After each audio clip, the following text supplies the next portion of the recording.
இந்த நீங்க அறியாமைக்கு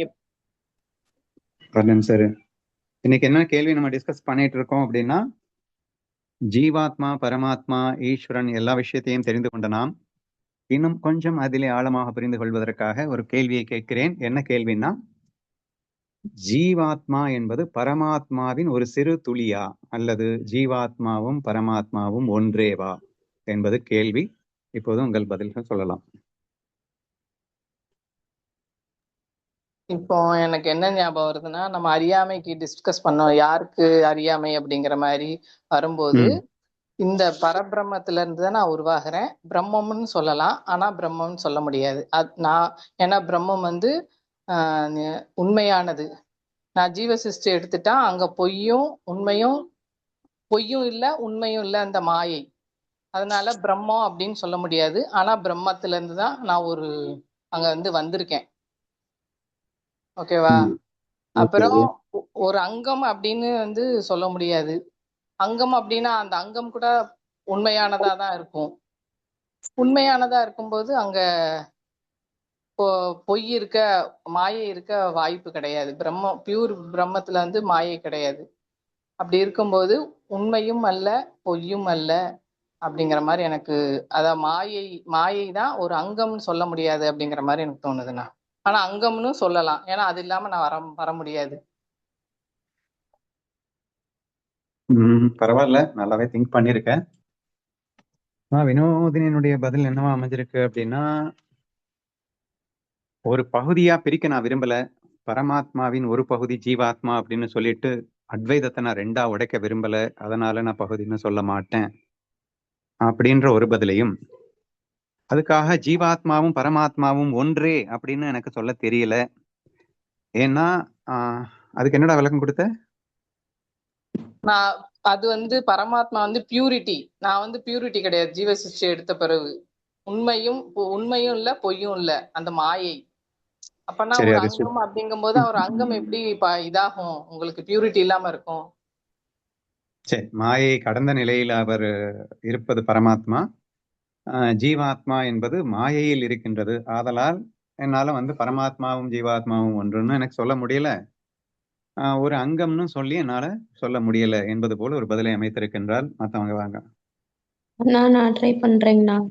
ஞானேஸ்வரியில கூட சொல்வார்ல, அவனிடத்தில் நான் இல்லை, என்னிடத்தில் அவனில். ஒரு வேர்டு சூப்பரா இருக்கும். அது முந்தா நாள் தான் படிச்சோம், நல்லா இருந்தது அது. அதனால நான் இருக்கேன் எல்லா இடத்துலயும் பாரு. அப்புறம் நான் இல்லை அப்படின்றதுக்கு ஒரு விளக்கம் கொடுப்பாரு. கொடுத்துட்டு நான் இருக்கிறேன் அப்படிங்கறதுனால நான் அவன் கிடையாது, அவன்கிட்ட நான் இல்லை, ஏன்ட்டு அவன் இல்லை அப்படிங்கிற மாதிரி வரும். நான் தான் நீ, ஆனால் நீ நான் அல்ல அப்படின்னு சொல்லியிருப்பாரு. ஆமா ஆமா ஆமா. சரி, ஓகே அண்ணா. ஓகே, ஆனா நான் ட்ரை பண்றேன்னா, எனக்கு இந்த அளவுக்கு தெரியுமான்னு தெரியல, சும்மா ட்ரை பண்றேங்கண்ணா. இப்ப தூங்கிட்டு இருக்க நானே, முழிச்சுக்கிட்டு இருக்கேன்னா, தூங்கிட்டு இருக்கப்ப என்னைய மறந்து தூங்குறேன். அது போல பரமாத்மாவே தான் நானு, ஆனா நான் பரமாத்மான்றத மறந்துகிட்டு இருக்கேன்.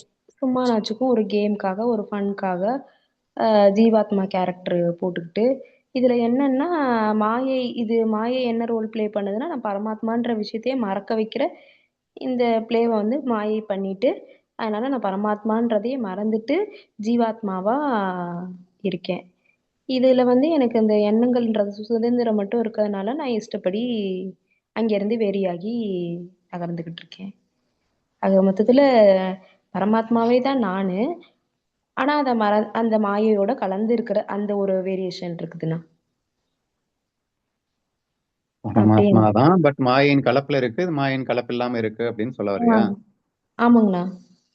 அது பரமாத்மான்றத மறந்த நிலையில இருக்கிற இப்ப நான் முழிச்சிருக்கேன். இப்ப எனக்கு தெரியும், தூங்குறப்ப என்னையே மறந்து என்ன நடக்குது எல்லாமே அந்த மறந்த ஸ்டேட் ஒண்ணு இருக்குல்லண்ணா, அது பரமாத்மா ஸ்டேட்டு.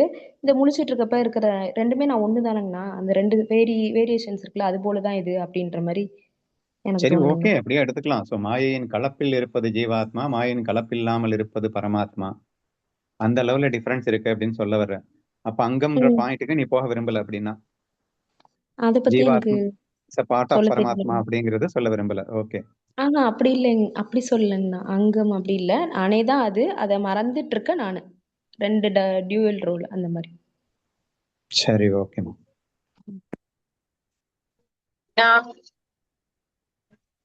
அண்ணா நான் சொல்றேன், நான் கேக்குதா? சொல்லுமா, கேக்குதுமா. அண்ணா எனக்கு என்ன தோணுது அப்படின்னா, இப்ப கடல் இருக்கு. கடல்ல இருக்கிற ஒரு கிளாஸ் தண்ணியை எடுத்துட்டு வந்து நம்ம குவாலிட்டி செக் பண்ணோம் அப்படின்னா, கடல்ல என்ன தன்மை இருக்கோ அதே தன்மை தான் வந்து இதுலயும் இருக்கு. ஒரு கிளாஸ் தண்ணிலையும் இருக்கு. ஸோ கடலோட இப்போ இத வந்து கடல் அலைகள் அப்படின்னு வச்சுக்கிட்டோம் அப்படின்னா, கடல்ல இருக்கிற அதே ஆட்ரிபியூட்ஸ் தான் அலைகளும்.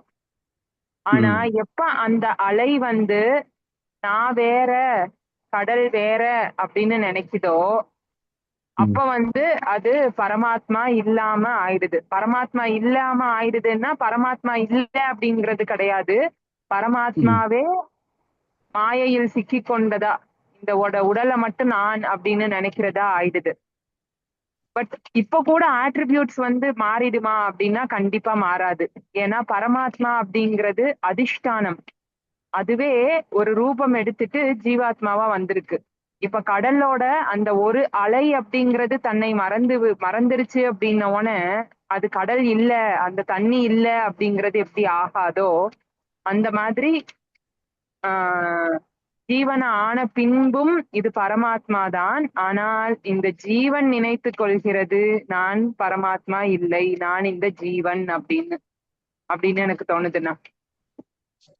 ஓகேம்மா, it's a good example with good explanation. ஆனா அவ சொன்னதுல வந்து அறியாமை அப்படிங்கிற ஆஸ்பெக்ட கொண்டு வந்தா மட்டும்தான் என்னால நான் பிரிச்சு காட்ட முடியுமே தவிர, அறியாமை இருந்தா கூட பிரிக்க முடியாதுன்ற அளவுக்கும் சொன்னா. பட் எனிவே, பிரிக்கணும் அப்படின்னா இவனா நினைச்சுக்கிறான் அவனாட்டு பிரிஞ்ச மாதிரி. உண்மையில ஜீவாத்மாவும் பரமாத்மாவும் ஒன்றே அப்படிங்கிறத ஒரு பதில ஸ்ட்ராங்கா சொல்லியிருக்கா. அண்ட் மேகலா அண்ட் வினோதினி, நீங்களும் திங்க் பண்ணுங்க. நீங்கள் இதையே சொன்னீங்களா, நீங்க வேற மாதிரி சொன்னீங்களான்னு திங்க் பண்ணுங்க. நீங்க இது பியூரு, இது வந்து இம்பியூரு, அதாவது மாயைக்காக இம்பியூரா இருக்கு, அது பியூரா இருக்கு அப்படின்ற மாதிரி சொன்னீங்க. அவன் அந்த வார்த்தையை யூஸ் பண்ணாம, நீ செக் பண்ணி பார்த்தா ஒரு மண்ணு டிஃபரன்ஸ் இருக்காதுரா, ஒரு டம்ளர் தண்ணியிலையும் அதே குவாலிட்டி தான் இருக்கும், அதுலயும் அதே குவாலிட்டி தான், அதுதானே இதுதானே அது, அப்புறம் என்னத்தை வந்து அது பியூரு இம்பியூருங்கிற என்ற ரேஞ்சுக்கு அவள் பேசுவது போல எனக்கு புரிகிறது. Please think every one equally and finally come out. என்ன தோணுதா சொல்லுங்க.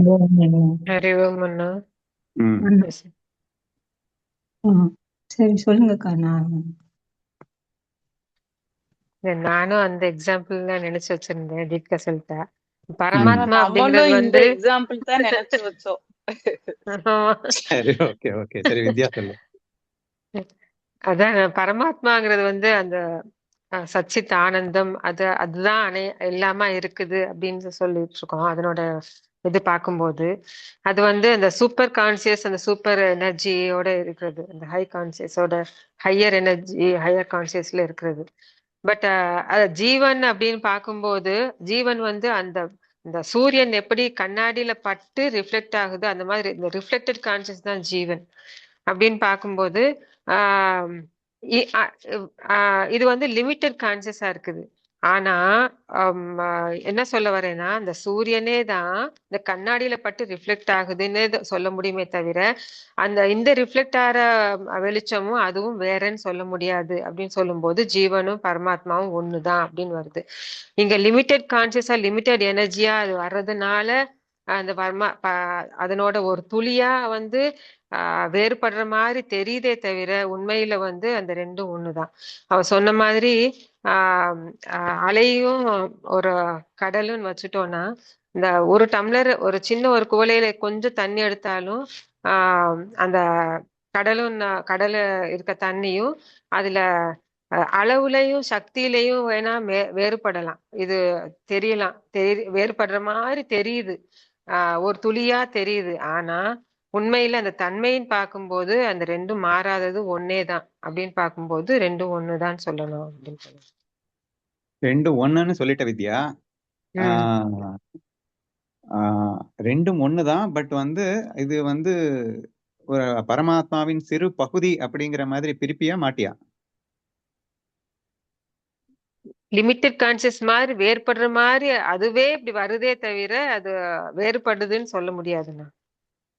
Very good. ஸோ லிமிட்டெட் போல் தெரிகிறது என்பதற்காக அது லிமிட்டெட் ஆகவில்லை, ஜீவாத்மாவும் பரமாத்மாவே, அப்படிதான் சொல்ல வரியா? ஆமாண்ணா.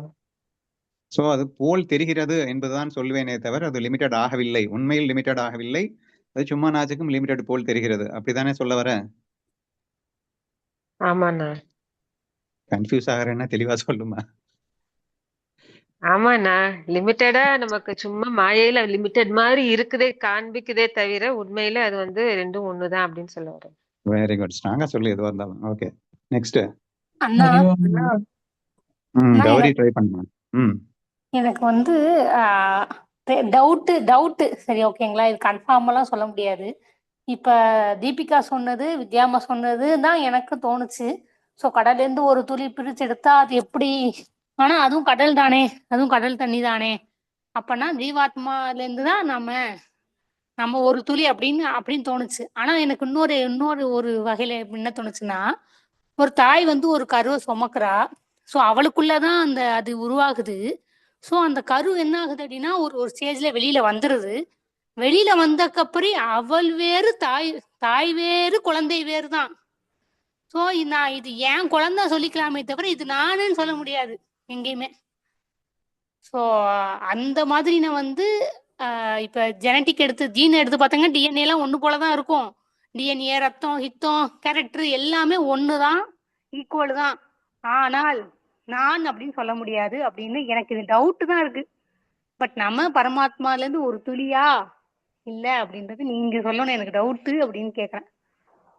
சரி, ஓகே, அவளுக்கு ஒரு சந்தேகத்தை வச்சிருக்கா. ஸோ ஜீவாத்மாவும் பரமாத்மாவும் ஒன்றாக முடியாது, ஈவன் தோ அதிலிருந்து தான் இது வந்தது என்றாலும் கூட எனக்கு ஏதோ டிஃபரன்ஸ் இருக்கிற மாதிரி தெரியுது என்ற ஒரு சந்தேகத்தை வைத்திருக்கின்றாள். சரி, அடுத்தாள் வாங்க. அண்ணா, ம் நான் கௌரி கேட்ட டவுட்டுக்கு சோ நான் வேற குழந்தை வேற அப்படின்னு வேஷத்துல இருந்துட்டு அந்த ஜீவன் நம்ம அப்படி நினைச்சுக்கிறோம். ஆனா உண்மையில பார்த்தோம் அப்படின்னா ஒண்ணுதான். இதுக்கு வந்து நடிகர் எக்ஸாம்பிள வச்சு ப்ரூவ் பண்ணலாம்னா, தசாவதாரம் படத்துல கமலஹாசன் வந்து 10 வேஷங்கள் போட்டிருக்கான். ஸோ 10 வேஷங்களும் யாரு அப்படின்னா அவன்தான், அவனோட ஸ்வரூபம் தான். இப்போ டப்பிங் பண்ணும்போது இல்லைன்னா நடிக்கும் போது ஒரு சில நேரத்துல கண்டிப்பா அந்த ஒரு கேரக்டரோட மெர்ஜ் ஆகி, ஏன்னா அவனே அவனிடம் சண்டை போட்டுக்கணும், அவனே அவன்கிட்ட வந்து பேசணும், அவனே அவனை லவ் பண்ணணும். ஸோ அந்த மாதிரி எல்லாமே வந்து அவன்கிட்ட அவனே செஞ்சுக்கிற மாதிரி ஒரு சுச்சுவேஷன் அதுல இருக்கு. ஸோ அது ஒரு ஒரு ஆக்டிங் தான் அப்படின்னு பண்ணும்போது கூட சம்டைம்ஸ் வந்து அந்த ஒரு இதுல அந்த ரோல்ல வந்து அவன் மெர்ஜ் ஆயிட்டான் அப்படின்னா ஆப்போசிட்ல இருக்கிற அவனையே வந்து வேறாக பார்க்கக்கூடிய ஒரு நிலை ஏற்படுற மாதிரி நமக்கு வந்து ஏற்படுது. ஆனா உண்மையில பார்த்தோம் அப்படின்னா 2 பேருமே ஒண்ணுதான். ஸோ இதுக்கு வந்து ஒரு தடவை சார்லஸ் அண்ணா சொன்னாங்க இல்லையா, லெனின் அப்படிங்கிற ஒரு கேரக்டரை டப்பிங் பண்ணும்போது ஒரு நிமிஷம் நான் அப்படியே அவனாவே ஆயிட்டேன், கொஞ்ச நேரம் கழிச்சுதான் நான் சார்லஸ் அப்படிங்கிற ஃபீலிங்கே எனக்கு வந்தது அப்படின்னு. சோ இது ஒரு ஆக்டிங் பண்ணும்போது நம்மையும் அறியாம நம்ம அங்க மெர்ஜ் ஆயிடுறோம். அப்படி இருக்கும்போது பிறந்ததுல இருந்து இந்த உடல் மனம் புத்திய வந்து நான் அப்படின்னு நினைச்சிட்டு இருக்கிற இந்த மனசோட ஸ்வபாவம் வந்து நம்மள வந்து மறக்கடிக்க செய்தே தவிர மறந்தாலும் நான் பரமாத்மாவே அப்படின்னு நான் சொல்ல வரேன்னா. இது கொஞ்சம் நல்லா எக்ஸ்பிளைன் பண்ணிருங்கண்ணா. சரிம்மா, சந்தோஷமா, நீயே நல்லா தான் எக்ஸ்பிளைன் பண்ற. கௌரி, நீ கேட்ட கொஸ்டினுக்கு என்ன சொல்றான்னா, நீ தாய் என்று குழந்தை என்று சொன்னாய் அல்லவா, அவள் வந்து அந்த எக்ஸாம்பிள சே தலுமையண்ட சே தாய் அண்டு குழந்தை அப்படிங்கிற நீ கேட்டதை நீ இப்படி புரிஞ்சுக்கோ கௌரி. தாயிலிருந்து குழந்தை வந்தது அப்படிங்கிறத விட ஒரு நடிகனிடத்திலிருந்து ஒரு கேரக்டர் வந்தது அப்படின்னு புரிஞ்சுக்கோ. இப்போ இந்த நடிகனிடத்திலிருந்து தான் இந்த கேரக்டர் வந்தது. ஆனா அந்த கேரக்டர் வந்து பார்த்தா டோட்டலி டிஃப்ரெண்டா இருக்கும். அதுவும் 10 கேரக்டர் வர மாதிரியே சொல்லிட்டா. நீ ஒரு குழந்தைய சொன்ன, 10 குழந்தைய சொல்லிட்டா. அப்போ எக்கச்சக்கமான டிஃபரன்ஸோட தான் இருக்கு. சரியா? அது 1000 தான் டிஃபரன்ஸ் இருக்கட்டும், அதுக்காக நடிக்கணும் அந்த 10 கேரக்டரும் வேற வேற ஆயிடுமா? ஒருவேளை நீ வந்து அறியாமையில மெர்ஜில அந்த கேரக்டரோட ஒன்றி போயிட்டு பார்க்கும்போது உனக்கு வேற வேறையா தோணுது. ஆனா நடிகனும் அந்த கேரக்டரும் வேற வேறன்னு நீ எப்படி சொல்ல முடியும்? உண்மையில் கண்டிப்பாக ஜீவாத்மாவும் பரமாத்மாவும் ஒன்றே. ஆனால் பரமாத்மாவே சும்மா நாத்துக்கும் நடிப்பதற்காக பல வேஷங்களை எடுத்துக்கொண்டு வரும்போது 1008 டிஃபரன்சஸ் தெரியும் தான். தெரிகிறது என்பதற்காக ஜீவாத்மாவும் பரமாத்மாவும் வேறு வேறு என்று சொல்ல முடியாது. நடிகன் 10 வேஷம் எடுத்ததுக்கு அப்புறம் அந்த 10 வேஷம் நடிகன் தான் என்று தானே சொல்ல வேண்டும் அப்படிங்கிற மாதிரி ஒரு பெரிய விளக்கத்தை கொடுத்துட்டா. ஓகே, நான் பேசலாமா? சொல்லு. எனக்கு வந்து புரிஞ்சிருச்சு. தீப்தி சொன்னது அந்த அந்த அந்த கடல் எக்ஸாம் எல்லாமே எனக்கு புரிஞ்சிருச்சு. இது வந்து யாருக்கு எனக்கு இன்னொரு கொஸ்டின்னா, யார் அந்த இப்ப கமல்ஹாசன் எடுத்துக்கிட்டே அப்படின்னா, கமல்ஹாசன் கிட்ட எல்லாரும் கேள்வி கேட்கும்போது அந்த தசாவதாரத்தை ஒரு கேரக்டர் பண்ணியிருந்தீங்களே சூப்பர் அப்படின்னு சொல்லுவாங்களே தவிர, நீங்க அந்த அந்த கேரக்டரை வச்சுதான் கமல் அப்படின்னு சொல்ல மாட்டாங்க. அந்த கேரக்டர் ஏதாவது ஒரு இப்ப அந்த அவ்வை சண்முகியா அப்படின்னு யாரும் கூப்பிட மாட்டாங்க. அவ்வை சண்முகி ஒண்ணு பண்ணீங்களே அது நல்லா இருந்துச்சு, இது பண்ணீங்களே அது நல்லா இருந்துச்சு அப்படின்ற ஒரு கேட்டகரியில வந்துருது. ஆனால் அவனும் அவள்தான். ஆனா எனக்கு என்ன டவுட் அப்படின்னா, இப்ப நம்ம வந்து அவனும் அவளுதான் அப்படின்ற புரிஞ்சுக்கிற ஒரு தன்மை ஞானிக்கு மட்டும்தானே அப்படின்னு நான் சொல்ல வரேன்னா, அப்ப என்ன மாதிரி ஒரு பர்சனுக்கு நானும் பரமாத்மாவால இருந்து பிரிஞ்சு வந்துட்டேன், நான் பரமாத்மா தான் அப்படின்னு உணர்றதுக்கு ஞானி ஸ்டேட்ல இருந்தா மட்டும்தான் உணர முடியும். இப்ப நான் மறந்துட்டு இருக்கேன் அப்படின்றதுதான் உண்மை அப்படின்னு நான் சொல்ல வரேன். நடிச்சிட்டு இருக்கேன். இந்த கேள்வி நீ கடைசியில கேளு. ஏன்னா இப்ப நான் வந்து ஞானிகளுக்கு தான் பேசிட்டு இருக்கேன். தியரிட்டிக்கலா மட்டும் நம்ம அண்டர்ஸ்டாண்ட் பண்ணிக்க ட்ரை பண்ணுவோம். இது என்னால முடியாது அப்படிங்கறத கடைசியில பாத்துக்கலாம். ஃபர்ஸ்ட் தியரிட்டிக்கலாவே கன்ஃபியூஷன் இருக்கக்கூடாது. முடியாதுன்னு சொல்லல, அதுதானே சொல்லிட்டு இருக்க. இப்ப நீ கடைசியில முடியாதுன்னு சொல்லல, நான் மறந்துகிட்டு நான் இந்த ரோலை பிளே பண்ணிட்டு இருக்கேன் அப்படின்னு நான் சொல்ல வரேன். நான் முடியலன்னு சொல்லல. இப்ப நீ மறந்துட்டியா இல்லன்னா நான் இப்ப நான் சொல்லிட்டு இருக்கும்போது கூட மறந்துட்டியா? நீயும் பரமாத்மா ஒண்ணுங்கிறத இப்ப நான் சொல்லிட்டு தான் இருக்கேன், இப்ப கூட மறந்துகிட்டே இருக்கா? நானும் பரமாத்மா ஒண்ணுன்னு வாய் வார்த்தையால தானே நான் பேசிட்டு இருக்கேன். நானு, நீங்க கிடையாது, நானு. அப்ப மறக்கிறது அப்படின்னா என்னது? மறக்கிறது அப்படின்னா உணர்றது, உணர்ந்து ஞானியா ஆனாதானே அது. அப்ப மறக்கிறதுன்னு சொல்லாத, உணர்றதுன்னு சொல்லு.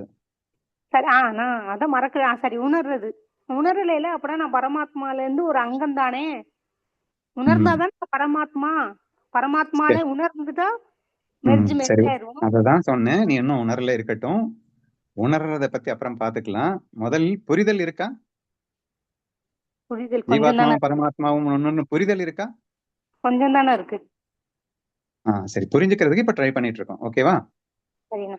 கொஞ்சம் தானே இருக்கு, முழுசா புரிஞ்சுக்கிறதுக்கு ட்ரை பண்ணிட்டு இப்போ வந்து எல்லாரும் பேசிட்டு இருக்கோம். அது ஃபைனலா என்ன கன்க்ளூஷன் வருதுன்னு பார்ப்போம். ஜீவாத்மாவும் பரமாத்மாவும் 100% ஒன்னா, இல்ல என்ன டிஃபரன்ஸ் இருக்கு, இல்ல பார்ட் ஆஃப் தி பரமாத்மாவும் ஜீவாத்மாவும் ஒண்ணுதான், அதுக்காக அது சிறு பகுதி தானே. இப்ப நான் வந்து இருக்கேன் அப்படின்னு சொன்னா என்னுடைய ஒரு விரல் இருக்கு இல்லையா, இந்த ஒரு விரலை போயிட்டு இந்த நான்னு சொல்ல முடியாது, இந்த உடம்புன்னு சொல்ல முடியாது. அது என்னுடைய விரல் அப்படின்னு தானே சொல்ல முடியும்.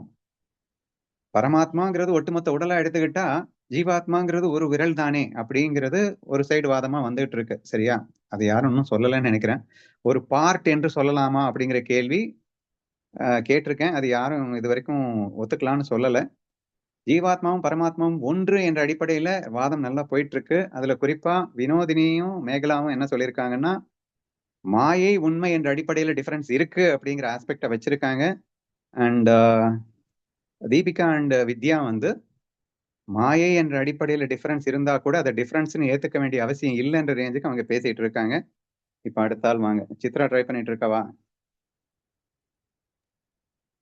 நான் யோசிச்சு வச்ச 2 எக்ஸாம்பிளும் தீபிகா சொல்லிட்டானா? நீ எந்த கட்சியில வர்ற?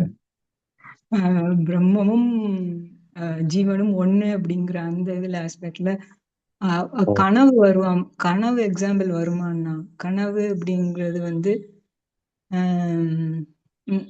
நான் தான் கனவுல வந்து பல ரூபங்களும் பல இதுவும் எடுக்கிறேன் அப்படிங்கும்போது, அங்க நானே தான் அங்க இருக்கேன் அப்படிங்கும்போது, எப்படி நானே அந்த கனவுல பல ரூபமா இருக்கேனோ அதே மாதிரிதான் பிரம்மமே இங்க பல ஜீவனா உருவாகி இருக்கு அப்படிங்கும்போது பிரம்மமும் ஜீவனும் ஒண்ணு அப்படிங்கிற மாதிரி தோணுது. கண்டிப்பா வெரி குட் எக்ஸாம்பிள் தான். ஏன்னா ஓகே. பார்ட்னு பிரிக்க முடியாது கனவுல. இப்ப ஆ நான் வந்து ஒரு பகுதி வந்து இந்த கேரக்டரு, இன்னொரு பகுதி வந்து அந்த கேரக்டர்ல போய் விளையாடுது, இந்த பகுதி வந்து அந்த கேரக்டர். நான் ஒருவனே தான், எல்லா வேஷமும் நான் ஒருவனே தான். சரியா? என்னுடைய பகுதியில ஒரு பகுதியா பிரிஞ்சு பிரிஞ்சு போயிட்டு இன்னொரு வேஷம் போடுது அப்படின்னு சொல்ல முடியாது. நீ கனவை விட இன்னும் கற்பனைக்கு போய் இன்னும் சூப்பரா புரியும். கற்பனை உலகத்துக்கு எடுத்துக்கோங்க. நீங்க கற்பனை பண்ண ஆரம்பிக்கிறீங்க. உங்க கற்பனையில ஒரு 10 100 பேர் வந்துட்டாங்கன்னு வையேன். அந்த 10 100 பேருமே அப்சல்யூட்லி நீதானே. அப்படியே நீயே தானே அந்த 100 பேராக மாறி இருக்கின்றாய். உன்னுடைய ஒரு சிறு பகுதி அந்த பகுதி, அதாவது அந்த வேஷம், உன்னுடைய இந்த பகுதி இந்த வேஷம் அப்படின்னு பிரிக்கவே முடியாது அப்படிங்கிற மாதிரி ஆயிடும். சரி, அதை தெளிவா புரிய வச்சிட்டேன். இப்போ வினோதினியும் மேகலாவும் சொன்ன ஒரு விஷயம் இருக்கு. அண்ணா, கற்பனையில் நான் அதாவது கற்பனை செய்கின்றவனாக அப்படின்னு வச்சுக்கோயேன். இல்லைன்னா பிரம்மமாக நான் இருக்கின்றேன். இப்ப கற்பனை செய்ய ஆரம்பிச்சிட்டேன். கற்பனை செய்யாமல் இருக்கின்ற நானும் கற்பனை செய்த பிறகு இருக்கின்ற பல நான்களும் ஒன்று அல்லன்றது அவங்களுடைய வாதம். அதுல உன்னுடைய கருத்து என்ன? இல்ல, ஒன்றுதான்னா. என்னோட ஆற்றல் தானே எனக்கு அவ்வளவு அத்தனை வடிவமாகவும் காட்டுது. அப்ப அதுதானே நான் தானே அது. சோ மாயையாக நானே வெளிப்பட்டிருப்பதால் மாயையில் இருந்தாலும் அது நானே, மாயையில் இல்லாமல் இருந்தாலும் நானே. அதுதான் சொல்ல வரியா? ஆமா. ஓகேம்மா, ஓகேம்மா. சுதா. ஜெய் ஸ்ரீ கிருஷ்ணண்ணா. ம். நான் இந்த கடல் நீர் எக்ஸாம்பிள் தான் சொல்லலாம் நினைச்சேன். கடல் நீர் வந்து இப்ப வந்து கடல் வந்து பரபிரம்மம் அப்படின்னு எடுத்துட்டோம் அப்படின்னா, இப்ப அது வந்து ஜஸ்ட் பண்ணுக்காக விளையாடலாம் அப்படின்னு நினைச்சு பகவானா ஒரு வேஷம் போட்டதுதான். ஒரு பெரிய அண்டால அந்த தண்ணி எடுத்தது. அது வந்து பெரிய அண்டால அந்த கடல் நீர் எடுத்தோம் அப்படின்னா அது வந்து பரபிரம்மே பகவான் அப்படின்னு ஒரு வேஷம் போட்டிருக்கு. அந்த பெரிய அண்டாங்கிறது ஜஸ்ட் வேஷம். அதுல இருக்கிற தண்ணி கடல் நீர் தான் அங்கேயும் இருக்கு. சோ மறுபடியும் பரபிரம்மே விளையாட்டுக்காக குட்டி குட்டி வேஷம் போட்டுக்கலாம் அப்படின்னு தான் இந்த 84 லட்சம் ஜீவம் போட்டது. 84 லட்சம் அந்த இவ்வளவு வேஷம் போட்டதும் அந்த பரபிரமம் தான். சோ அது வந்து குட்டி நம்ம டம்ளர் வச்சுக்கலாம். குட்டி டம்ளர் நிறைய குட்டி டம்ளர்லயும் கொஞ்சம் கடல் நீர் இருக்கு. அதுதான் இவ்வளவு 84 லட்சம் பிறவிகள் எடுத்திருக்கு. சோ இப்ப பார்த்தோம் அப்படின்னா பெரிய அண்டாலையும் இருக்கிறது கடல் நீர் தான். குட்டி டம்ளர்லயும் இருக்கிறது கடல் நீர் தான். அதுதான் நம்முடைய சொரூபம் பரபிரம்மம் அப்படின்னு சொல்லிடலாம். சோ அதுல வித்தியாசம் இருக்குமா அப்படின்னா குவாலிட்டி நம்ம வந்து குவான்டிட்டி எல்லாம் சொல்ல வேண்டியதே இல்லை. ஏன்னா அது நிறைய இருக்குல்ல தண்ணி, இதுல கொஞ்சம் இருக்கு, அது சொல்ல வேண்டியது இல்லை. சோ அதுல நம்ம வந்து கடல் நீர் அங்கேயும் இருக்கிறது அதே கடல் நீர் தான் இங்கேயும் இருக்கு. சோ அதே பரபிரம்மம் சொரூபத்துல பார்த்தோம் அப்படின்னா அங்க அந்த பகவானுங்கிற வேஷத்துலயும் இருக்கிற அந்த பெரிய அண்டால இருக்கிற கடல் நீரும் குட்டி டம்ளர்ல இருக்கிற அந்த ஜீவ வேஷம் போட்டிருக்கிற இங்கேயும் அதே சச்சிதானந்த சொரூபம் தான் இருக்கு. சோ ரெண்டுமே ஒண்ணுதான். ஜஸ்ட் விளையாட்டுக்காக வேஷம் எடுத்ததுதான் அந்த பெருசு அந்த சிறுசுங்கிறதே தவிர இருக்கிறது ஒண்ணுதான். இவ்வளவு எல்லாமா அது வந்து மாறி இருக்கு அப்படின்னு கனவு எக்ஸாம்பிளையும் இப்ப நானே கனவுல ஒரு குட்டி இடத்துலயும் குட்டி ஒரு வேஷத்துலயும் இருக்கலாம், பெரிய மலையாவும் இருக்கலாம், எல்லாமும் நானே இருக்கிற மாதிரி பரபிரம்மே எல்லாமா அது வந்து இருக்குங்கிறப்ப ரெண்டுமே ஒண்ணு அப்படின்னு தான் சொல்ல வர்றேங்க. ஓகேம்மா, தேங்க்யூ. நான் உன்னுடைய அந்த எக்ஸாம்பிளை கொஞ்சம் மெருகேற்றிடுறேன், இன்னும் எல்லாருக்கும் ரொம்ப தெளிவா புரியும். நீ சொன்ன அந்த கடல் நீர் அப்படின்னு சொன்னீங்கல்ல, அதோட எக்ஸ்ட்ரா ஒன்று எடுத்துக்கிறேன். ஓகேவா?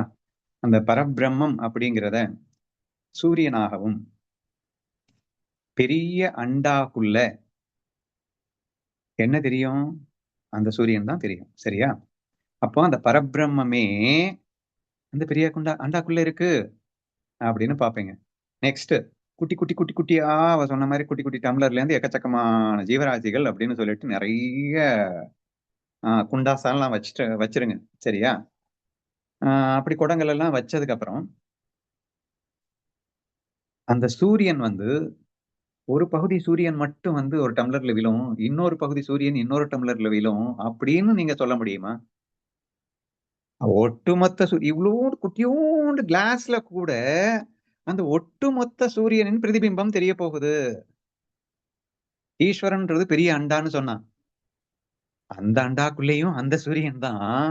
இந்த குட்டியோண்டு இருக்கக்கூடிய அந்த டம்ளருக்குள்ளேயும் அந்த சூரியன் தான். அந்த சூரியன்றத பரபிரம்மம்னு வச்சுக்கோங்க. ஓகேவா? அப்போ இங்கே பிரம்மம் மட்டுமே, அந்த பரமாத்மா மட்டுமே இங்கே ஈஸ்வரனாக அப்படின்னா வேஷம் தரித்த போதும், ஈஸ்வரன்கிறது வேஷம் தானே, ஈஸ்வரனாக வேஷம் தரித்திருக்கிறது. குட்டி குட்டி ஜீவன்களாக வேஷம் தரித்திருக்கின்றது. வேஷத்துல 1000 வித்தியாசம் இருக்கட்டும். வேஷம் போட்டவன் யாரு? சூரியன் தானே. அதுலயும் சூரியன் தானே தெரியும், இதுலயும் சூரியன் தானே தெரியும். அதுலயும் சூரியன் தான் பிரதிபலித்து கொண்டு அங்கே வேஷம் போடுகிறது. இங்க டம்ளர்லயும் அந்த சூரிய பிம்பம், அதாவது பிரதிபிம்ப உணர்வு அப்படின்னு சொல்லும்போது நம்ம திரும்ப திரும்ப நம்ம வந்து கிளாரிட்டியா நான் கொடுத்திருக்கேன்னு நினைக்கிறேன். பிரதிபிம்ப உணர்வும் சைதன்ய உணர்வும் வேறு வேறுன்னு தயவு செய்து கன்ஃபியூஸ் ஆயிடாதங்கன்னு என்னுடைய வீடியோஸ்ல நான் அதிகமா சொல்லியிருக்கேன்னு நினைக்கிறேன். சரியா? So it is that mega consciousness, it is reflected as micro consciousness. அது மைக்ரோவாக தெரிகிறது என்பதற்காக அது மைக்ரோ ஆயிடுச்சுன்னு அர்த்தம் கிடையாது. ஒரு நடிகன் எவ்வளவு குட்டி வேஷத்தை வேணா எடுத்துக்கிட்டோம், நடிகனுடைய மொத்த உணர்வும் தான் அந்த குட்டி வேஷத்துல இருக்கு. அது வேஷத்துல என்ன டிஃபரன்ஸ் இருந்தாலும் அங்கே இதுதான் அது, அதுதான் இது. இங்கே பார்ட் பிரிக்க முடியாது அப்படிங்கிற அந்த விஷயத்துல அவங்க வந்து ஒரு பர்டிகுலரா மாயை அப்படிங்கிற அந்த விஷயத்துக்குள்ளதான் மேஜரா வர்றாங்க. அவன் வந்து பியூர்ப்பா, இவன் வந்து சத்துவ ரஜ தமோ குணங்கள் எல்லாம் மிக்ஸ் ஆயிட்டு இருக்கான். அது குணாதீதன்பா. அது அசங்கன், நிர்விகாரன், உருவமற்றவன், நிராகாரன். அது அது அந்த ரேஞ்சில் இருக்கு. அதுதான் இது. ஆனா இது வந்து கரப்டடா இருக்கு, சத்துவத்துல இருக்கு, ரஜஸ்ல இருக்கு, சாத்வீகத்துல இருக்கு. நீ பாட்டுக்கு வந்துட்டு அதுவும் இதுவும் ஒண்ணுன்னு சொல்லிட்டு இருக்கேங்க. இது வினோதினி அண்ட் மேகலாவனுடைய ஆன்சர்ஸ். சரியா? சோ நீங்க தெளிவா ப்ரூவ் பண்ணிட்டு இருக்கீங்க பரமாத்மாவும் ஜீவாத்மாவும் ஒண்ணு அப்படின்னு சொல்லிட்டு. இந்த பார்ட் மட்டும் சுத்தமா பிரிக்க முடியாதுன்னு அழகா எல்லாருமே சொல்லிட்டேங்க. எனக்கு ரொம்ப ரொம்ப சந்தோஷம். ஏன்னா இது நானே முதல்ல ஆரம்பத்துல நானும் அண்ணாவும் வந்து ஒரே என் முடியில் அறியாமை வந்துவிட்டது என்பதற்காக என் ஒட்டுமொத்த உடம்பிலும் அறியாமை இருக்கிறது என்ற அர்த்தம் அல்ல. பிரம்மம் என்பது மகத்து, அதுல ஒரு துளி இந்த ஜீவனுக்கு அறியாமை அப்படின்னு சொல்லும் போது கொஞ்சம் பிரிச்சா மாதிரி எனக்கு ஃபீல் வருது. சரியா? இப்ப நம்ம ஆழமா டிஸ்கஸ் பண்ணும்போது நீங்க அதுல கன்ஃபியூஸ் ஆயிடுவீங்க அப்படின்னு நினைச்சேன். பரவாயில்ல, நம்ம குரூப் மெம்பர்ஸ் ரொம்ப தெளிவா இருக்கீங்க. ஸோ அந்த கன்ஃபியூஷன் யாருக்குமே வரல, வரவும் வந்துடவும் கூடாது. சரியா? துளி துளின்னு நம்ம பிரிக்க வேண்டிய அவசியம் இல்லை. பரமாத்மாவும் ஜீவாத்மாவும் ஒன்னே. இந்த விஷயத்துல எல்லாருமே தெளிவா சொல்லிட்டேங்க. இப்ப பிரிக்க வேண்டிய இந்த 2 விஷயம் தான் பாக்கி இருக்கு. இப்போ அந்த மேகலா அண்ட் வினோதினி டீம் வந்து அவங்க என்ன சொல்ல வர்றாங்க அப்படின்னா, நாங்களும் ஒத்துக்கிறோம்ப்பா ஜீவாத்மாவும் பரமாத்மாவும் ஒண்ணுன்னு. ஆனாலும் அது சுத்தம் அல்லவா? சுத்த சைதன்யத்துவம் மாயையில் விளையாடி கொண்டிருக்கின்ற அந்த சைதன்யமும் எப்படி அப்பா ஒன்றென்று சொல்வீர்கள் என்ற அந்த ஒரு வாதம் மட்டும் பெண்டிங்ல இருக்கு. இப்ப நீங்க 2 பேரும் வந்து ஏதாவது சண்டை போட்டு கன்க்ளூஷனுக்கு வாங்க.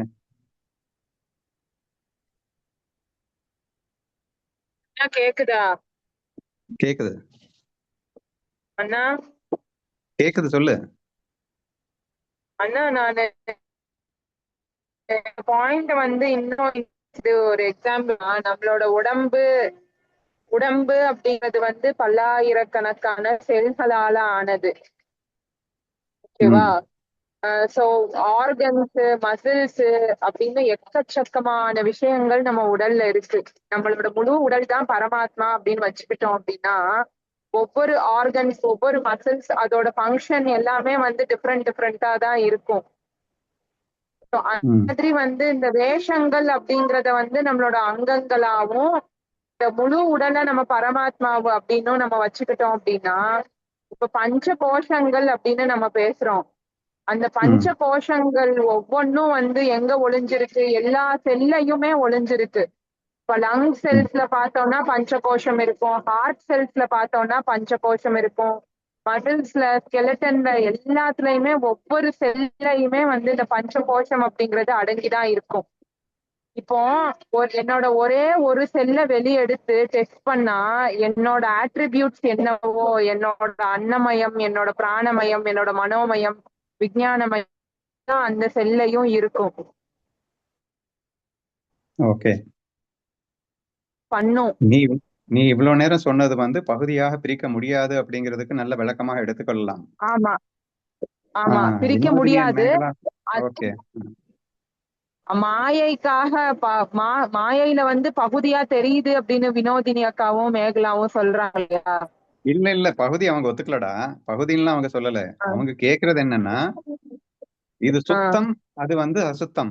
இது வந்து நிர்விகாரன், நிராகங்காரன், நிர்குணன் அப்படின்னு சொல்லக்கூடிய ரேஞ்சு பரமாத்மா. இது குணங்கள்ல சிக்கிட்டு இருக்கு. சத்துவரஜோ தமோகுள்ள தமோ குணம் எல்லாம் வேஷம் போட்டுட்டு இருக்கு. சோ இதுவும் அதுவும் நான் எப்படி ஒண்ணுன்னு சொல்றது என்பது அவளுடைய கேள்வியாக இருக்கிறது. ஓகே ஓகே ஓகேண்ணா ஓகேண்ணா. எனக்கு வந்து அவங்க சொல்றது எல்லாரும் சொல்றதும் புரியுது. ஆனா ஒரு இடத்துல மறுபடியும் எப்படி எனக்கு எந்த இடத்துல வருதுன்னா, நான் சொன்னதான் அந்த ஃபர்ஸ்ட் சொன்னதான் மாயை தான். அந்த கடல் நீர் அந்த ஒரு டம்ளர்ல இருக்கிறதும் பிரம்மம் தான். அது நான் வந்து 100 ஒத்துக்கிறேன். அந்த இப்போ ஒரு மீன் எடுத்துக்கிறேன். நான் தான் கடல் வந்து பிரம்மம். அந்த டம்ளர்ல இருக்கிற தண்ணி வந்து காணாம போயிரும். ஆனா கடல்ல இருக்கிற தண்ணி காணாமவே போகாது. எத்தனை வருஷமா எத்தனை ஆண்டுகள்னாலும் அந்த அந்த சத்சித் வந்து அந்த பியூரிட்டி அந்த கடலானது இருக்கும். உள்ள இருக்கிற ஜீவன்கள் வந்து ஜீவசிருஷ்டி வந்து அவன் மாயைக்கு படைச்சிருக்கானா, அந்த அதையும் நான் மறுபடியும் அந்த மாயை தான் உணர்த்துறேன். அவன் இல்லாம போகலாம். பட் கடல் வந்து அழிவற்றது. அந்த அந்த பிரம்மாண்டம் நம்ம பரபிரம்மத்தை எவ்வளோ எக்ஸ்பிளைன் பண்ணியிருக்கோம். அவ்வளவும் இருக்கு. ஆனா அவன் இல்லாமல் கடல் இல்லாம அந்த ஜீவன்கள் வந்து நான் வந்து இருக்க முடியாது. இந்த பிரம்மன் தான் நானு. ஆனாலும் எப்படி அந்த ஒரு டம்ளர் தண்ணி நான் தான் ஒத்துக்கிறேன். பிரம்மம் தான். பிரம்மம் இல்லாம அந்த கடல்ல இருந்து தான் ஒரு தண்ணி அவ சொன்ன மாதிரி உருவாயிருக்கு. அந்த கடல் தண்ணியை கீழே அந்த டம்ளர் தண்ணியை வந்து கீழே கொட்டிட்டா அங்க அந்த மாயை அந்த முடிஞ்சிருச்சுல. அது எப்படி பிரம்மம் சொல்வீங்க அப்படிங்கிற மாதிரி எனக்கு வருது. பிரம்மம் தான், பட் பிரம்மம் சொல்லல. அது இருமா எப்படி நீ இவ்வளவு நேரம் அடுக்கிறத ஒரு வரியில ஈஸியா சொல்லிடலாம். நீ எதுக்கு இவ்வளவு கஷ்டப்படுற? அதாவது வேஷங்கள் எல்லாம் வருகின்றன, போகின்றன, அழிகின்றன, தேய்கின்றன, வளர்கின்றன. ஆனால் பிரம்மம் மாறாதது, அழியாதது, தோன்றாதது. சோ அந்த இத நீங்க வந்து இதோட நீங்க மேட்ச் பண்ணி பேசுறத என்னால கொஞ்சம் எடுத்துக்க முடியல அப்படிங்கிற மாதிரி வினோதினிக்கு இப்ப ஒரு சந்தேகம் எழுப்பியிருக்கா.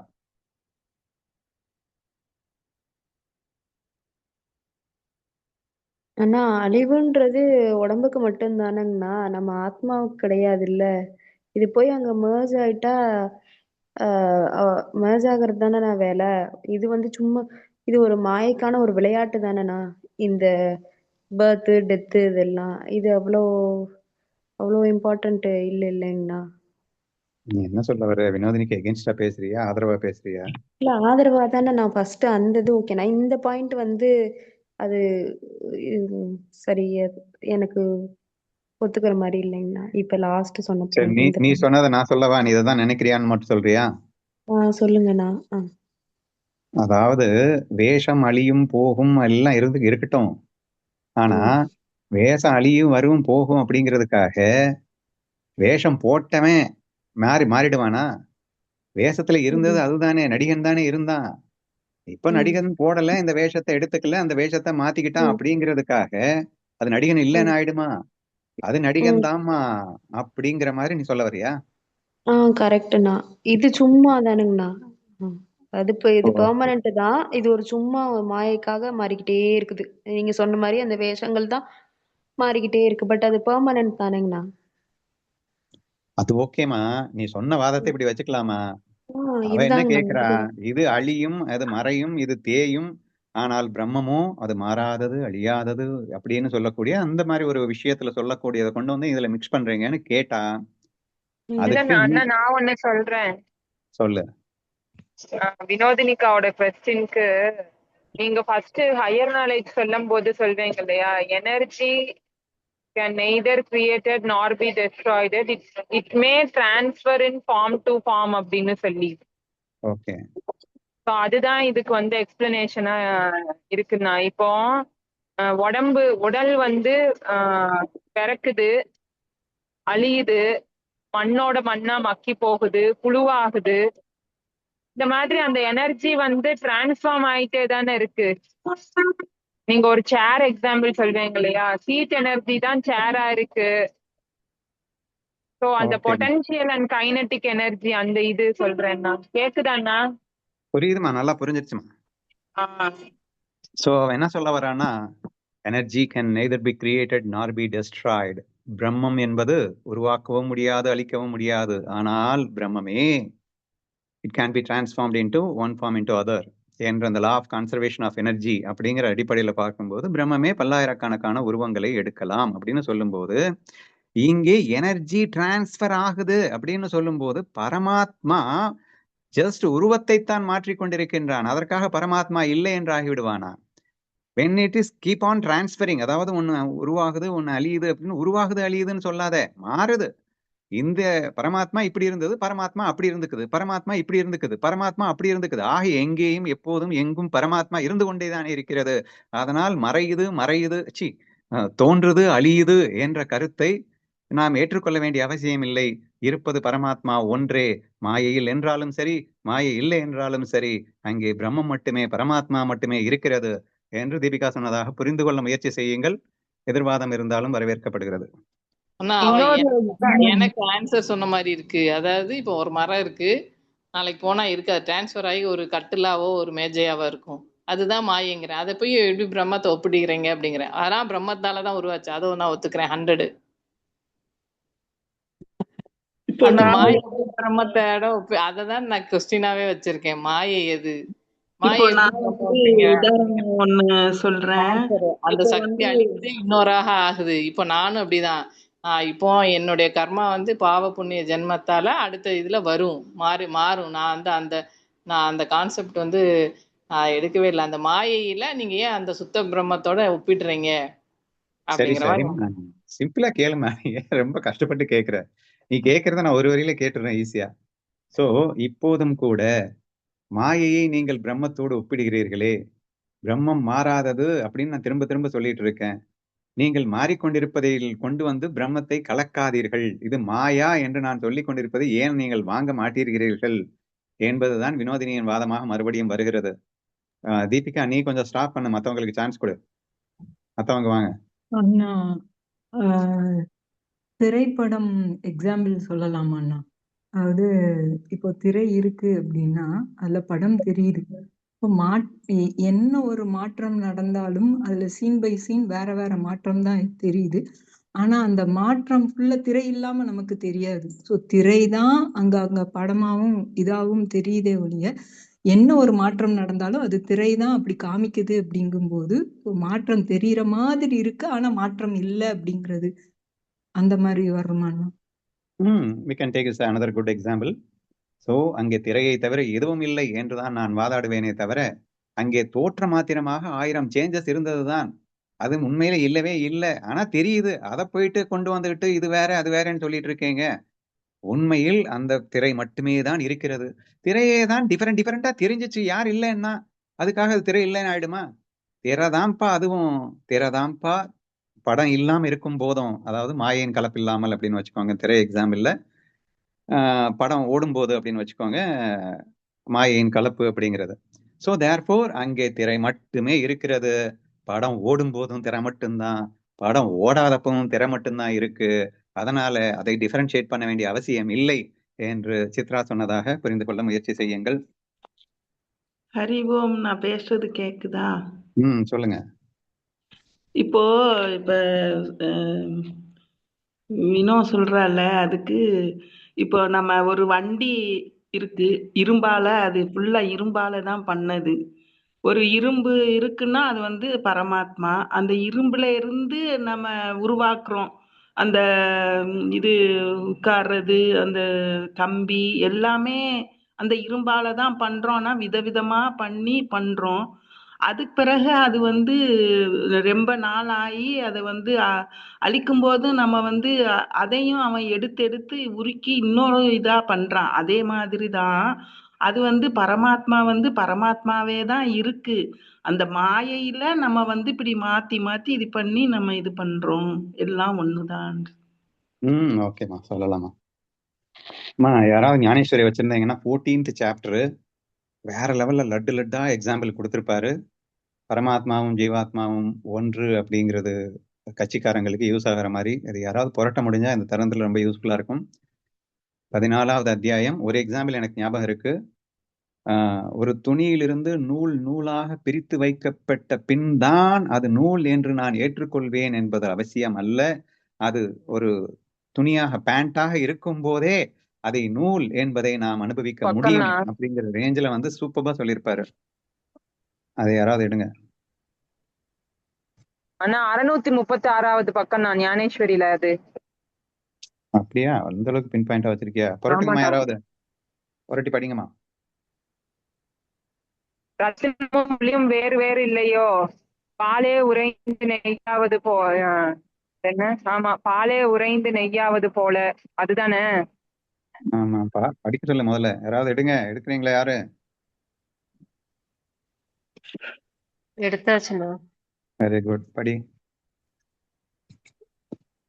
நான் சொன்ன எக்ஸாம்பிள் வரலான்னு ரத்தினமும் பாரு. அதன் ஒளியும் எப்படி வேறுபட்டவை அல்லவோ, அப்படியே ம், எனக்கும் இந்த ஜகத்துக்கும் பேதமே இல்லை. Very good. திர அதுதாம்மா, திரவ படிமா. திரவத்தன்மையே ஜலமாதல் போலும், ம், அவகாசமே ஆகாசம் ஆவது போலும், ம், தித்திப்பே சர்க்கரையாவது போலும், நெருப்பே ஜுவாலையாவது போலும், தலங்களே தாமரைப்பூவாதல் போலும், ம், மரமே கிளை பழம் முதலியவை ஆதல் போலும், பனிக்கட்டிகள் ஒன்று சேர்ந்து ஹிமவத் பர்வதம் ஆவது போலும், பால் உறைந்து தயிராய் விடுவது போலும், நானே விஸ்வம் என்று பெயர் கொண்டு இவை அனைத்துமாக அமைந்திருக்கிறேன். Very good. இன்னும் இருக்குமே, எவ்வளவுதான் இருக்கு அதுல. இருக்குண்ணே. அப்படியே ம், படி. தொடர்ந்து சந்திரகலையை வாசி.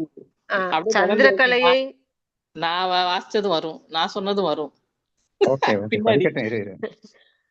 சந்திரகலையை சந்திரனிடத்திலிருந்து உரித்தெடுத்து கொள்ள முடியாதது போலும், ம், நெய் உறைந்து உருக்கப்படாமல் இருக்கும் போதும் நெய்யாகவே இருப்பது போலும், தங்கக்காப்பு உருக்கப்படாமல் இருக்கும் போதும் தங்கமாகவே இருப்பது போலும், வஸ்திரம் நூல் நூலாய் பிரித்து வைக்கப்படாமல் இருக்கும் போதும் நூலாகவே இருப்பது போலும், குடம் பொடி செய்யப்படாமல் இருக்கும் போதும் மண்ணே போலும், விஸ்வமாய் அமைந்திருக்கும் தன்மையை போக்கிவிட்ட பின் தான் என்னை கிரகித்துக் கொள்ள கூடும் என்பது இல்லாமல் எல்லா வஸ்துக்களாலும் நிறைந்திருக்கும் விஸ்வமாய் இருக்கும் போதே அந்த விஸ்வம் நானே என்று அறிய வேண்டும். Super thing. சரியா? அதாவது இந்த மாதிரி ஒரு எக்ஸ்பிளனேஷன் ஞானேஸ்வரி தவிர ஒரு இடத்துல எங்கேயுமே உங்களால பார்த்திருக்க முடியாது. வேற லெவல் எக்ஸ்பிளனேஷன். நிறைய பேருக்கு ஒரு கன்ஃபியூஷன் இருக்கு. ஆஹ் பிரம்மமும் மாயையும் வேறு வேறு அப்படிங்கிற மாதிரி. ஆனா அப்படி தப்பி தவறி யாருக்கும் புரிஞ்சிடக்கூடாது அப்படிங்கிறதுக்காக ரொம்ப ஸ்ட்ராங்கா அடிச்சு உடைச்சு எக்ஸ்பிளைன் பண்ண ஒரு விஷயம்தான் இது. ஆனா இந்த மாயை அப்படிங்கிறது, வினோதினி என்னுடைய பாயிண்ட் நான் மறுக்கல.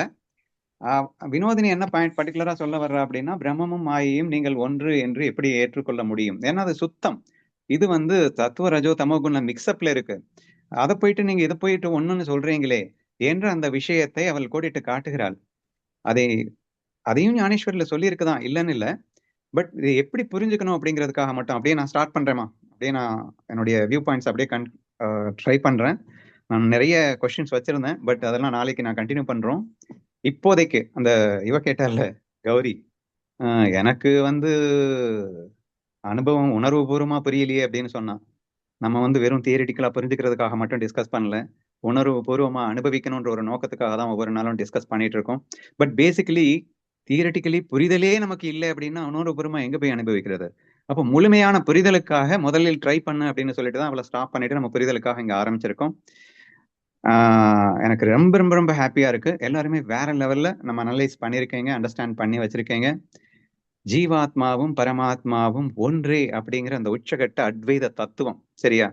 இங்க சும்மா நாச்சுக்கும் நம்ம பிரிக்கிறோம் தான். நம்ம வந்து வேர்ல்ட்லி அண்டர்ஸ்டாண்ட் பண்ணிக்கிறதுக்காக இந்த விவகாரிகத்தில் இருக்கக்கூடிய இந்த உண்மைகளை எல்லாம், இந்த மாயையை புரிந்து கொள்வதற்காக நம்ம வந்து பிரிக்க வேண்டிய அவசியம் ஏற்பட்டது. அதனால் நாம் பிரிக்கின்றோம். நம்ம ஏற்கனவே சொல்லியிருக்கோம், வந்தியாபுத்திரனை போல இந்த உலகம் இருக்கின்றது என்று சொன்னால், சாரி வந்தியாபுத்திரம்னா மலடி மகனை போல் இந்த உலகம் இருக்கிறது என்று அப்படின்னு சொன்னா it is very difficult to understand. ஏன்னா உலகம் இல்லவே இல்லை, அப்புறம் இருக்கிறது நீ ஏன்டா சொல்ற அப்படிங்கிற மாதிரி இருக்கும். அப்போ இல்ல கயிற்றில் பாம்பு போல் உலகம் இருக்கிறது என்று சொல்லி நம்ம புரிய வைக்கணும் என்பதற்காக நம்ம சொல்ற விஷயங்கள் இருக்கு. கயிற்றில் பாம்பு போல் அப்படின்னா கயிறு தான் அங்கே பாம்பு, அங்க கயிறு வேற பாம்பு வேற எல்லாம் கிடையாது, கயிறே இங்கே பாம்பாக தெரிகிறது என்ற ஒரு இந்த உச்சகட்ட தத்துவத்திற்கு நாம் செல்லுகின்றோம். பட் புரிந்து கொள்ளும் நோக்கத்தில் அங்கே என்ன சொல்லப்படுகிறது என்றால் சத்துவ ரஜோ தமோ குணங்கள் இருக்கின்றன. இந்த சத்துவ ரஜோ தமோ குணங்கள்ல சிக்கிட்டு எல்லாமே வேற வேறையாக காட்சி தெரிந்து கொண்டிருக்கும் போது அவனுக்கு இந்த உண்மையை உணர்த்துவதற்காக சாத்விக குணனுக்கு வரணும் அப்படின்ற பேச்செல்லாம் பேசப்படும் போது இந்த மாயையில் இருக்கக்கூடிய அந்த வேரியேஷன்ஸை சுட்டி காட்டும் போது நம்ம பிரிச்சு பேசணும். ஏன்னா பிரிச்சு பேசலைன்னா அண்டர்ஸ்டாண்டிங்கே பண்ணிக்க முடியாது என்பதற்காக பிரம்மமே மாயையாய் உலகமாக விரிந்திருக்கின்றது அப்படின்னு சொல்றோம். ஏன்னா இங்க வில்லத்தனம் நடக்குது, கொலை நடக்குது, ரேப் நடக்குது, என்னென்னமோ நடக்குது. சரியா? அப்போ இறைவன் தான் இருக்கிறான்னா இறைவனே ரேப் பண்றானா, இறைவனே கொள்ளையடிக்கிறானா, என்னடா லூஸ் மாதிரி பேசிட்டு இருக்கீங்கன்னு டோட்டலா ஒட்டுமொத்தமாகவே நம்ம பேசிட்டு இருக்கிற உச்சகட்ட அத்வைத தத்துவத்தை பிகினிங்ல நம்ம சொல்ல ஆரம்பிச்சோம் அப்படின்னா டோட்டலா முடிய பிச்சுக்கிற மாதிரி இருக்கும். எல்லாமே அவன் தானா, எல்லாமே ஜீவாத்மாவும் பரமாத்மாவும் ஒண்ணுன்னு சொல்லிக்கிட்டு இருக்கும்போது இங்க ஜீவாத்மா பண்ணிட்டு இருக்கிற கூத்து பாட்டீங்கன்னா 1 2 இல்ல பயங்கரமா கூத்து பண்ணிட்டு இருக்கு. சரியா? அப்போ இந்த கூத்துக்களே அந்த பரமாத்மா செய்கின்றான், பிரம்மமே செய்கிறது அப்படின்னு எல்லாம் சொல்லிட்டேங்க அப்படின்னு சொன்னா இது டோட்டலா கொலாப்ஸ் ஆகிவிடும் என்ற ஒரு நோக்கத்தோடு நாம அதை அழகா பிரிச்சு காட்டுறோம். சரியா? எப்படி பிரிச்சு காட்டுறோம்? பிரம்மம் என்பது ஒன்றுதானப்பா இருக்கிறது, அது மட்டுமே தான் இருக்கின்றது, இவைகள் எல்லாம் மாய விளையாட்டுக்காக அதுவே இப்படி 1000 ரூபங்களில் எடுத்துக்கொண்டு இப்படி எல்லாம் விளையாடி கொண்டிருக்கிறது. இதை விளையாட்டா பாரு அப்படின்னு நம்ம சொல்றோம்.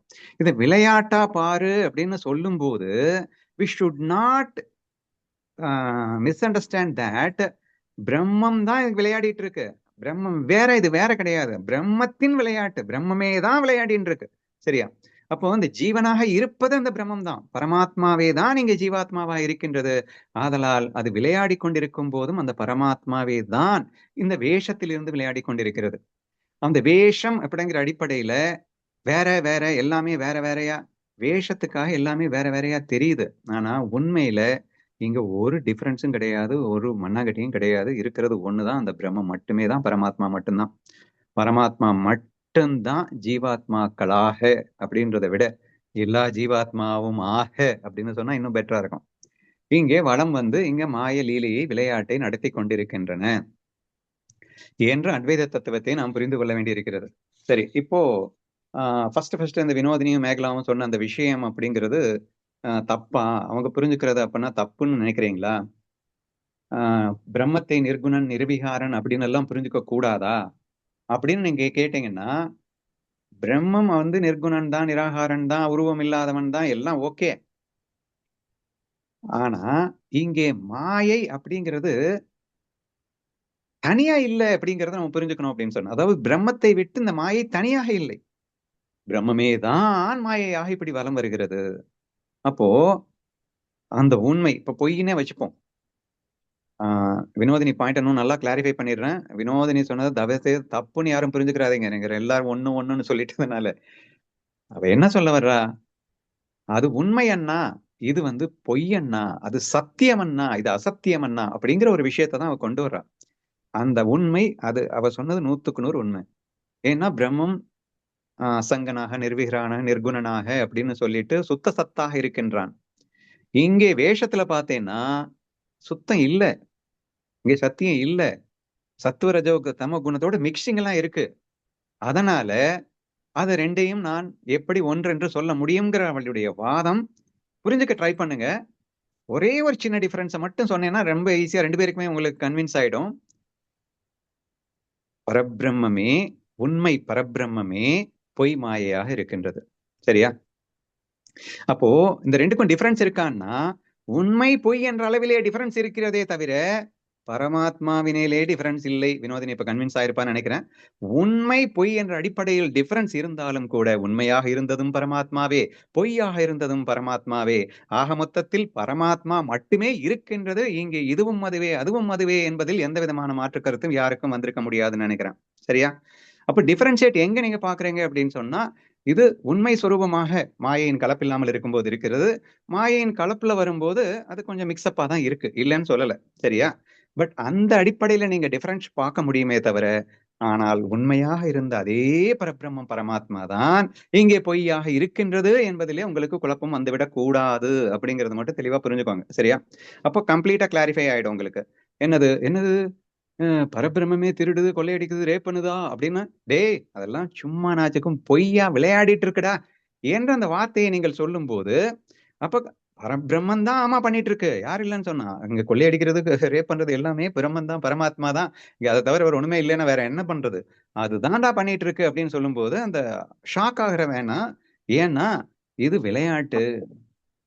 அது இருக்கதே ஒண்ணுதானே. அதுவே தன்னை பலவாக பிரிச்சு கொண்டு சும்மா நாச்சுங்க விளையாடிட்டு கதையே நான் வாய பொழக்கிற என்று பிரம்ம தத்துவத்திலிருந்து நீ பார்க்கும்போது, நீ அங்கே ரெண்டும் ஒண்ணு, ஒண்ணாக முடியாது, அது சுத்தம் இது அசுத்தம் அப்படின்னு எல்லாம் ரொம்ப பரபரப்படையாத. ரெண்டும் ஒண்ணுதான். அந்த சுத்தம் தான் இங்க அசுத்தமா இருக்கு. ஆனா சும்மா நாச்சுக்கும் தானே, விளையாட்டுக்காக தானே இருக்கு, அது எதுக்கு நீ பெருசா எடுத்துக்கிற என்றெல்லாம் நாம் சொல்லி இதை புரிந்து கொள்ள முயற்சிக்கும் போது தெளிவு கிடைக்கும் என்று நம்புகின்றேன். இடையில நான் கொஞ்சம் நிறுத்திட்டு வினோதினிக்கு கன்வின்ஸ் ஆகலைன்னா மறுபடியும் என்கிட்ட சண்டை போடலாம். இல்ல நான் அந்த பாலை பார்க்கும்போது அந்த நெய்யோட இது தெரியணும் அப்படிங்கறது போது வந்துருச்சு. அந்த அந்த ஞானேஸ்வரி வரிகள் உனக்கு புரிஞ்சு விடுச்சுன்னு சொல்ல வரியா? புரிஞ்சிருச்சா? உண்மையிலேயே தங்கமான வரிகள். எனக்கு ஞானேஸ்வரிலேயே ரொம்ப ரொம்ப பிடிச்சமான ஒரு விஷயம்னா எக்ஸ்ட்ரீம் ஹையர் நாலேஜ்ல. சரியா? தப்பா புரிஞ்சுக்கிறவனுக்கு அது டோட்டலா டேமேஜ் அதுவும் இருக்கு. பட் உச்சகட்ட அமிர்த அனுபவத்துக்கு ரேஞ்சாக ஒரு விஷயமாக சொல்லப்பட்ட அந்த விஷயம் அந்த 14th அத்தியாயத்துல இருக்கு. நீ சொன்ன விஷயமும் நிறைய இடங்கள்ல இருக்கு. சரியா? இல்லைன்னுலாம் சொல்லல.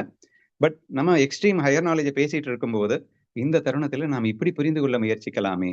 சோ பிரிச்சிட்டோம் அப்படின்னாலே நம்ம டேஞ்சர் தான். நம்ம துவைதத்துல இருக்கிறதுனாலதான் நம்ம பாலாவே போயிட்டு இருக்கோம். இங்க ஒன்னஸ்குள்ள நம்ம என்ட்ரி ஆகணும். அந்த சுத்த சித்து அதுதான் இங்கே மாயாக இருக்கிறது, அதுதான் நான். சோ ஃபைனலி நானே அது என்ற அந்த உச்சகட்ட தத்துவம் நமக்கு வந்துவிடுமே ஆனால் அந்த ஞானம் என்பது எப்படி இருக்கும் என்று நீங்கள் கற்பனை செய்தாலே போதும், நீங்க ஞானியாவே மாறிடுவீங்க. அந்த மனசை தூக்கி குப்பையில போட்டுருவீங்க. சரியா? சோ அந்த அளவிற்கு ஒரு முக்கியமான விஷயம் என்பதை புரிந்து கொள்ளுங்கள். It is very difficult to understand but this is the fact. சரியா? எனக்கு மீண்டும் ஒரு முறை வித்யா சூப்பரா படிச்சு காட்டினேன். அதை மீண்டும் ஒரு முறை எனக்காக படிக்கவும்.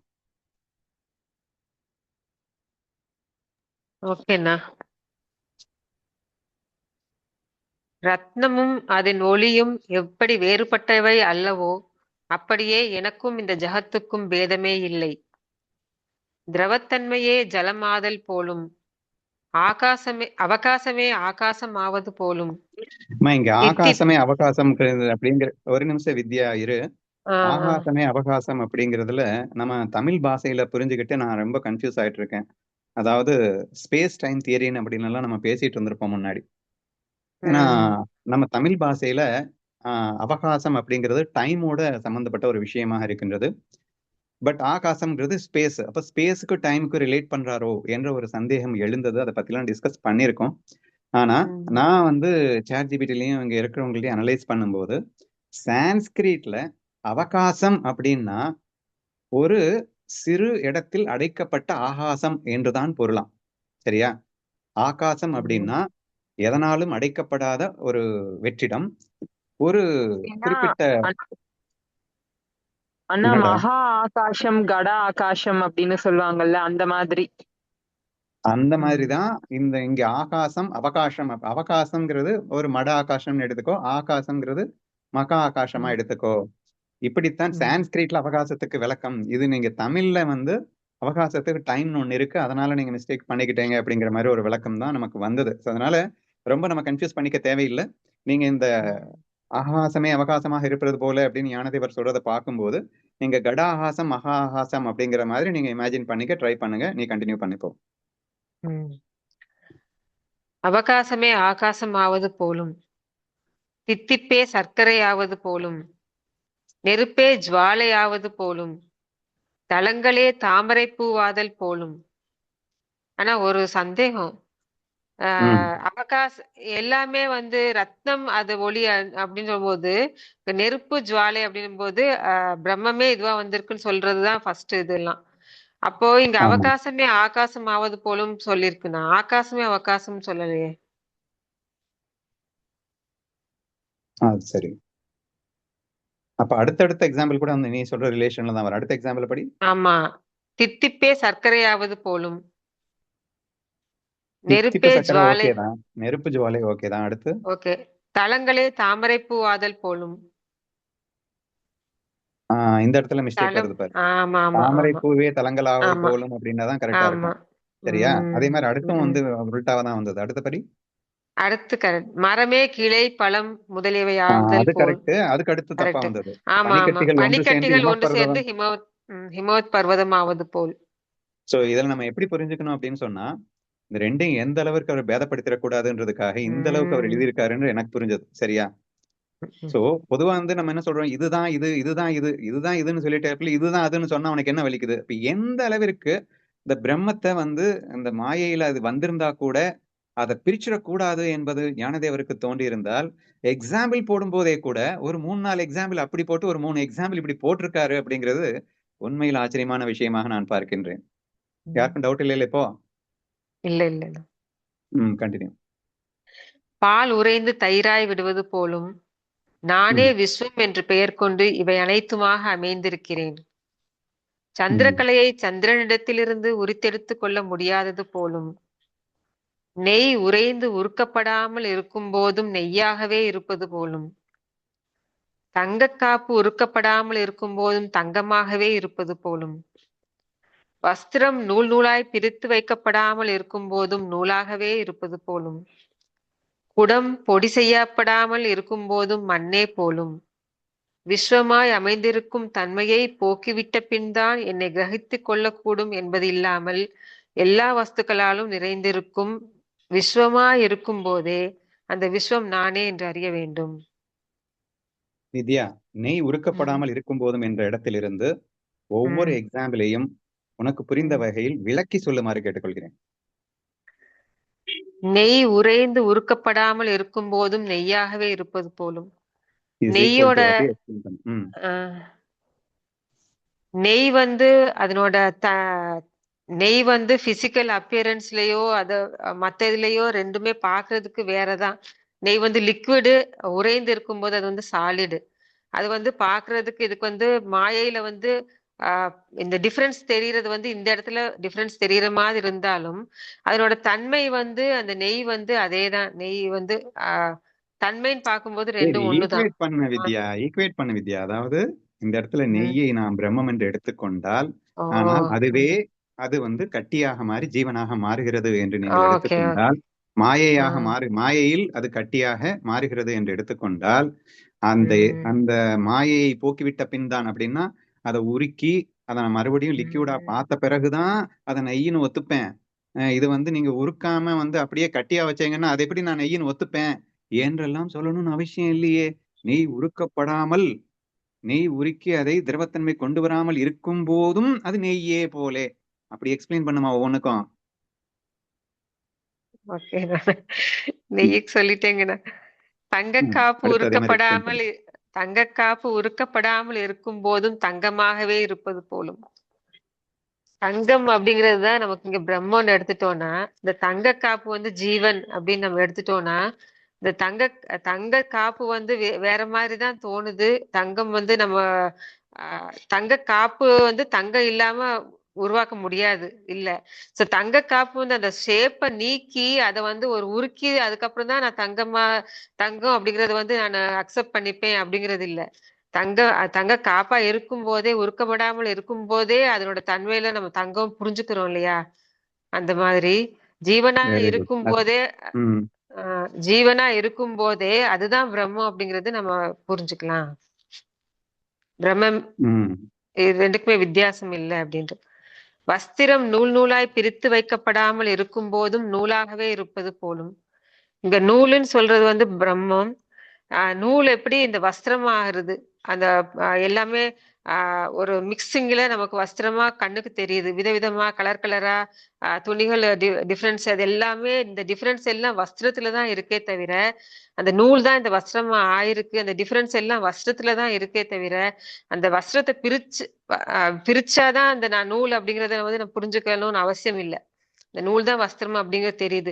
டிஃபரன்ஸ் பார்த்து நம்ம வந்து அதை வந்து நான் நூல் இல்லைன்னு சொல்ல முடியாது. அதனால இந்த டிஃபரன்ஸ் எல்லாமே ஜீவன்ல தெரியறத வச்சு நம்ம பிரம்மம் இல்லைன்னு சொல்ல முடியாது.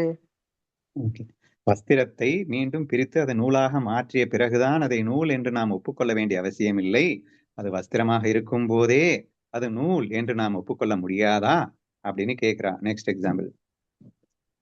குடம் பொடி செய்யப்படாமல் இருக்கும் போதும் மண்ணே போலும்.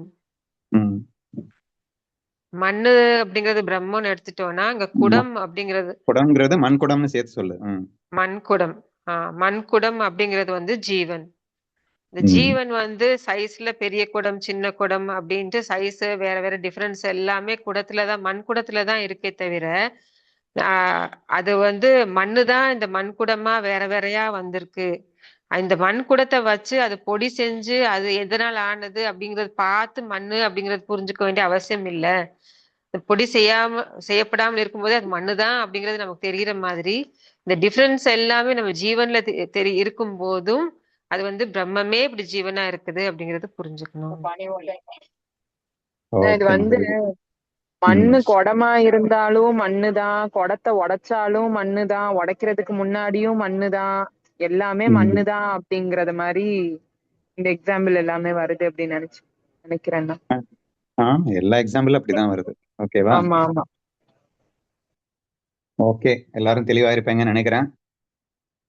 ஓகே, நம்ம செஷனை முடிப்போம். இட்ஸ் எக்ஸ்ட்ரீம்லி ஹைலி யூஸ்ஃபுல்லான session. We will continue the same session tomorrow. ஓகேவா? அதாவது இந்த செஷன்ல நம்ம என்ன புரிஞ்சுக்கிட்டோம் அப்படின்னு சொன்னா, பரமாத்மாவும் ஜீவாத்மாவும் ஒன்றேவா என்ற ஒரு கேள்வியை எழுப்பினேன். இன்னொன்னும் வச்சிருந்தேன், ஜீவாத்மா பரமாத்மாவின் ஒரு சிறு பகுதி என்று சொல்லலாமா அப்படிங்கிற ஒரு கேள்வியும் நான் வச்சிருந்தேன். மிக பிரம்மாண்டமாக கண்டிப்பாக பரமாத்மாவின் சிறு பகுதி என்று பரமாத்மாவை பிரிக்க இயலவே இயலாது என்ற விளக்கம் மிக தெளிவாக நமக்கு புரிஞ்சிருச்சு. லைக் சூரியன் வந்து சிறு டம்ளர்ல பட்டாலும் முழு சூரியன் தான் படும் என்ற இந்த எக்ஸாம்பிள்ஸ் எல்லாம் வச்சு நம்ம தெளிவா அந்த விஷயத்த புரிஞ்சுக்கிட்டோம். நெக்ஸ்ட் என்ன விஷயத்த புரிஞ்சுக்க ட்ரை பண்ணோம் அப்படின்னா, அந்த பிரம்மம் அப்படிங்கிறது சுத்த சத்து சித்து அப்படின்னு சொல்லிட்டு அதுக்குன்னு எக்கச்சக்கமான அந்த டெஃபினிஷன்ஸ் வேதங்கள்ல கொடுக்கப்படுகிறது. ஆனா அது மாயையா வந்துட்டதுக்கு பாத்தீங்கன்னா அப்படியே உல்டாவா மாறிடும். அது சத்துன்னா இது அசத்தா இருக்கும். சத்துன்னா பெர்மனண்டா இருக்கிறது, அசத்துன்னா நொடியில மாறக்கூடியது. சரியா? அப்போ மாயையினுடைய டெஃபினிஷன்ஸ் எல்லாமே அந்த பிரம்மத்தினுடைய டெஃபினிஷனுக்கு அப்படியே எகென்ஸ்டா இருக்கும், ஆப்போசிட்டா இருக்கும். சரியா? அப்போ பரமாத்மாவும் ஜீவாத்மாங்கிறது மாயையில இருக்கிறது, பரபிரம்மங்கிறது மாயைக்கு அப்பால் இருக்கிறது. இது ரெண்டையும் போன்ற ஏன்டா ஒண்ணுங்கிறீங்க, டோட்டல் டெஃபினிஷன் அப்படியே உல்டா ஆப்போசிட்டா இருக்குடா என்று நமக்கு சொல்ல தோன்றுகிறது. ஆனால் இவ்வளவு நேரம் நாம் மிக விரிவாக டீப்பாக ஆழமாக ஆராய்ச்சி செய்யும் பார்க்கும்போது அதுதான் இது சும்மா நாச்சுக்கும் மாய விளையாட்டிற்காக அதுவே இப்படி ஆப்போசிட் டெஃபினிஷன்ல தெரிஞ்சிருந்தாலும் அதுதான் இதுதான் அது. இங்கே அப்படி ஒரு ஆப்போசிட் டெஃபினிஷன்ல இருக்குன்றதுக்காக இது வேற அது வேற இல்லை என்ற ஒரு விஷயத்தை மட்டும் மிக ஆழமாக புரிந்து கொண்டோம். இறுதியில் ஞானேஸ்வரியின் துணை கொண்டு இந்த பிரம்மமும் இந்த உலகமும் பிரிக்கவே முடியாது, அது ஒன்றே, அது உலகமா இருக்கும் போதே ஒன்றே. இந்த உலகத்தை விட்டு நீங்க அதை வந்து இந்த மாயையெல்லாம் ஒழிச்சு கட்டிட்டு அதுக்கப்புறம்தான் பிரம்மத்தை போய் தேடி பிடிக்கணும்னு அவசியம் இல்லை. பிரம்மந்தான் இங்க மாயையா இருக்கின்றது என்ற உணர்வோடு நாம் இதை தெளிவாக புரிந்து கொள்ள முடியும் என்ற வரைக்கும் மட்டும் இன்று நாம் புரிந்து கொள்ள முயற்சித்திருக்கின்றோம். மீண்டும் நாளைக்கு ரொம்ப முக்கியமான செஷனா இருக்கும். இதை நான் வந்து எப்படி உணர்வுபூர்வமா அனுபவிக்கணும்னு இந்த கௌரி கேட்ட கொஸ்டினை, அதுக்கு இன்னைக்கு டைம் இல்லை. அதை நான் வந்து வேறு சில ட்விஸ்டிங் கொஸ்டின்ஸோட நாளைக்கு நான் வரேன். நான் ரெக்கார்டை ஸ்டாப் பண்ணிக்கிறேன்.